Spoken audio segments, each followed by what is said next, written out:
And we're back in the LBJ Penthouse to talk about this week in Texas politics, and let's get right with it with our headlines for the week. And we'll start off with Patrick Svitek with the Texas Tribune. Patrick, what is your headline for the week? Time to get negative. With early voting coming up, a lot of primary campaigns are starting to decide who to start shooting at in their races. Political consultant Sonia Van Meter, what's your headline for the week? Beto tours Texas, but will it be enough? Brian Smith with St. Edward's University, what's your headline for the week? Texas grid holds. Greg Abbott's the big winner. And Stephen Dial, Fox 4 Dallas, what's your headline for the week? Primary campaigns heating up. Well, it's also kickoff for the Super Bowl, and we've also had our Academy Awards nominations. So with that in mind, we've got a lot of campaign ads that have really ramped up this week. So with those two big events in mind, let's talk about who won the award, who has the best commercial out there this week, who's really made an impact. Stephen, which campaign caught your eye? George P. Bush. I mean, I know it's kind of a tired line with the border, but it's been running nonstop up here in North Texas. I'd have to say Lloyd Doggett, because anytime you trot out Nancy Pelosi and talk about taking on Trump, you're throwing red meat to the primary voters, and that's something that he knows he needs to do right now. Didn't make me scratch my head. It stood out to me. I think an impressive ad in a Republican primary is Louis Gohmert's first TV ad for the Attorney General race. His ad included a lot of it showed primary voters that they could get a lot that they could get with Ken Paxton, with him just not an FBI investigation and securities fraud indictment. Well, I'm going to stick with that same race. I think Eva Guzman's ad was very slick in the fact that it wasn't a lot of visuals. Very straightforward. Her problem is she's polling single digits, but I thought it was an effective ad. What's the danger of not doing just a straight-on ad and going too slick? Patrick?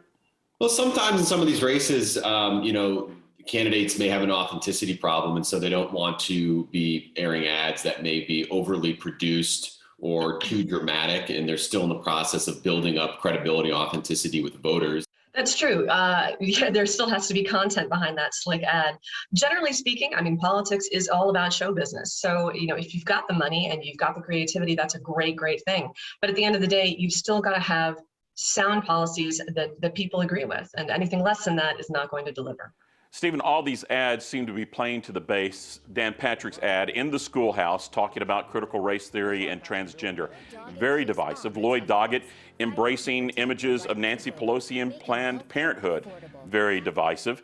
Are these ads still just going to be straightforward base for the next month or so? Definitely. And because our country, our state, locally, we're so divisive right now during this pandemic, whether you're for masks or not for masks, everyone's campaign ads, especially those who have big name recognition, they're going to throw out the reddest of red meat, or I don't know what you want to say, blueberries or something like that on the other side.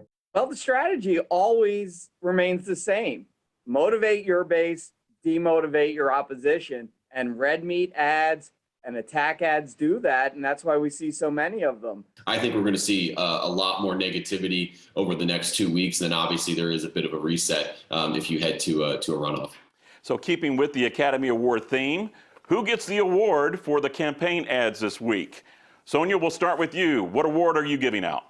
I'm giving out Best Special Effect, and this year it goes to the animated flame over Jasmine Crockett's head. Stephen Dial, who gets your award and what is it? Best supporting actor or prop, Dan Patrick's truck. Brian Smith, who gets your award and what is it? Best actor in a comedy picture, Don Huffines.